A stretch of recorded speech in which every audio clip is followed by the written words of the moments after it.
akan terjadi sampai simpulnya diputus. Apa? Terjadi dulu penyebab, yang karena penyebab itu muncullah tanda besar kiamat yang pertama, dukhan. Subhanallah, di dalam hadis yang diceritakan oleh Ibnu Jarir dengan sanad yang jayyid, Ibnu Abi Mulaikah berkata, guruku Abdullah Ibnu Abbas pagi tadi berkata, saya semalaman gelisah, saya tidak bisa tidur. Kami bertanya, kenapa wahai tuan guru? Siapa yang bercerita ini, Pak? Abdullah bin Abbas. Saya semalaman tadi nggak bisa tidur. Kenapa tuan guru? Kata Ibnu Abi Mulaikah, dia adalah murid, salah satu murid terpintar dan paling diandalkan oleh Ibnu Abbas. Kenapa wahai tuan guru? Beliau mengatakan, sahabat-sahabatku berkata, malam tadi mereka sudah melihat meteor mengarah ke bumi. Berarti besok terjadi dukhan. Ini kata Ibnu Abbas. Coba lihat bagaimana yakinnya para sahabat bahwa zaman mereka itulah zaman tanda-tanda besar itu akan terjadi. Meteor datang mengarah ke bumi, mereka yakin besok terjadi dukhan. Sementara Bapak Ibu, bukankah dukhan itu tanda besar kiamat yang pertama?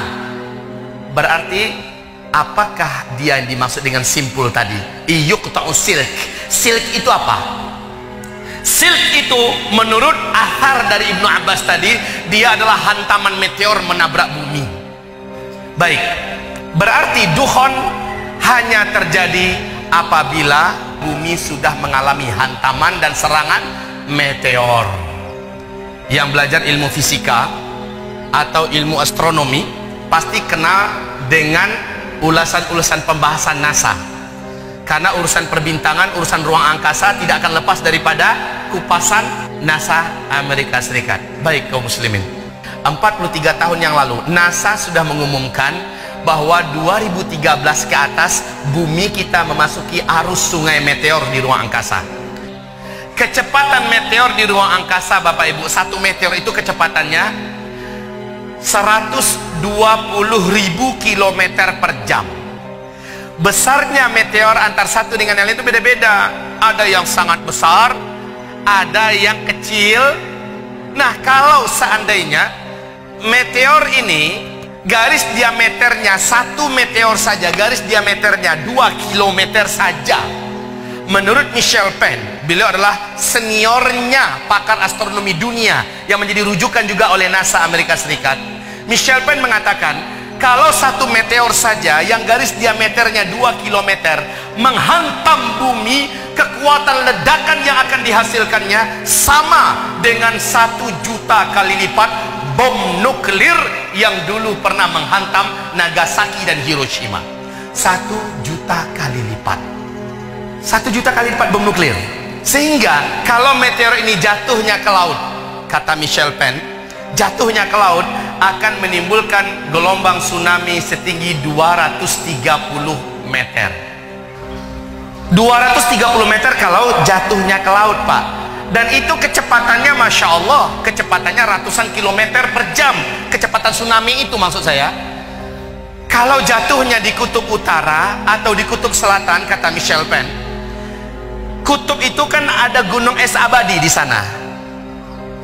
Apabila dia menghantam kutub utara atau kutub selatan ini, maka akan melelehlah gunung es abadi tersebut. Akibatnya permukaan air laut akan naik 7 meter lagi, satu bumi 7 meter. Seluruh kota-kota yang dibangun di tepi pantai, apalagi Belanda, Jepang, ya, yang rendah dari laut atau dekat saja jaraknya, tenggelam semua. Dan Nabi memang menubuatkan di hadis lain, di akhir zaman akan banyak penenggelaman negeri-negeri dan kota-kota, kata Rasulullah Sallallahu Alaihi Wasallam. Awas, ini mulai pembahasannya mencekam, Bapak Ibu. Akibat daripada meteor, kalau jatuhnya ke kutub utara atau kutub selatan. Tapi kalau jatuhnya meteor itu di daratan, inilah yang sesuai dengan ayat dan hadis. Inilah yang terjadi. Kalau jatuhnya di daratan, maka dentuman yang besar meteor ini akan menimbulkan lobangan di permukaan daratan bumi yang besar.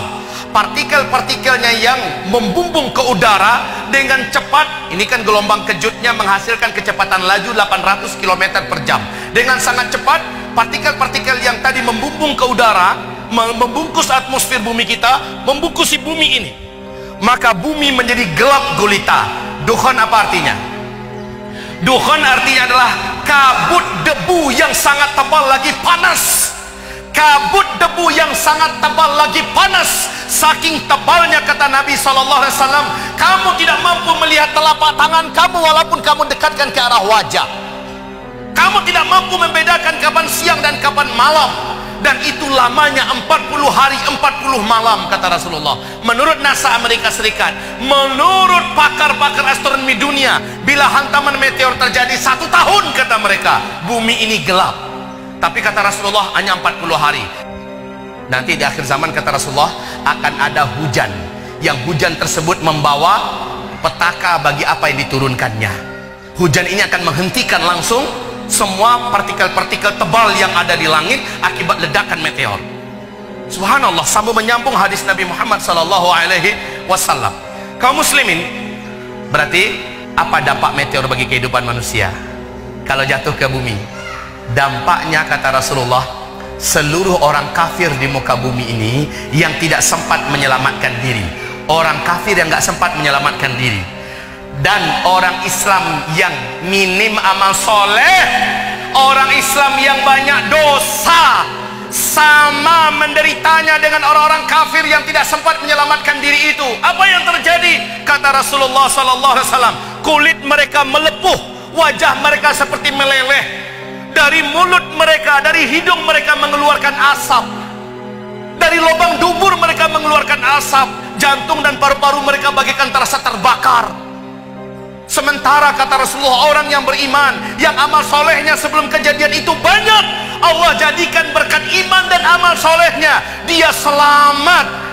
Ketika dukhan selesai, bumi kembali terang, maka saat itu orang beriman hanya seperti terserang flu dan demam saja sedikit. Masya Allah, kita utuh, Pak.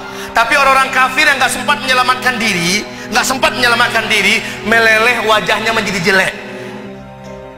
Kaum muslimin yang kami muliakan, ini dampak daripada meteor. Sekarang terjawab sudah, kenapa Amerika Serikat di akhir 2012 sudah merampungkan pengerjaan bunker raksasa mereka yang ke-6. Nabi mengatakan, apabila nanti dukhon meteor akan menghantam bumi, kata Rasulullah, ya, tandanya bumi dikelilingi oleh bintang berekor selama 3-7 hari berturut-turut. Satu bumi bisa menyaksikan kejadian itu, satu bumi. Kalau itu sudah kalian saksikan, kata Rasulullah SAW, maka persiapkanlah makanan untuk diri kalian dan keluarga kalian yang bisa bertahan selama 1 tahun ke depan. Ini perintah Nabi Muhammad SAW. Perintah Nabi ini Amerika sudah buat duluan.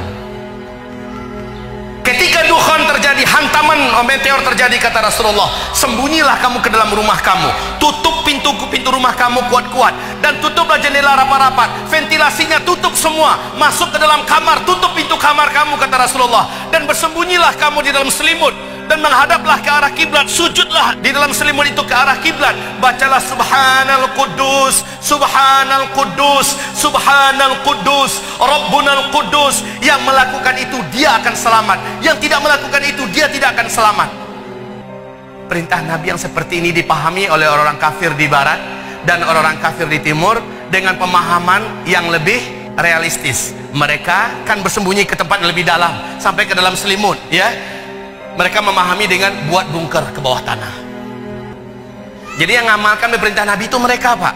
Mereka itu percaya dengan hadis Nabi. Mereka baca, Pak. Mereka membaca hadis Nabi, mereka yang persiapkannya. Lah kita nggak membaca dan juga nggak persiapan. Cuma mengandalkan iman doang. Coba saya ulangi, Amerika akhir 2012 sudah menyelesaikan bunker raksasa yang ke-6. Rusia sudah selesai bunker raksasanya yang ke-3. Inggris sudah menyelesaikan bunker raksasa. Australia sudah menyelesaikan bunker raksasa. Perancis sudah menyelesaikan bunker raksasanya. Bahkan negara tetangga kita, Singapura, juga sudah menyelesaikan 1 bunker raksasa, tetapi besarnya setengah daripada bunker Amerika. yang hanya mampu menampung 250.000 manusia. Kalau Singapura, Indonesia udah punya bunker belum? Lalu kemana bapak lari nanti? Kemana ibu lari bu? Bunkernya nggak ada. Bunker kita adalah Allah. Fafirru ilallah, larilah kamu kepada Allah.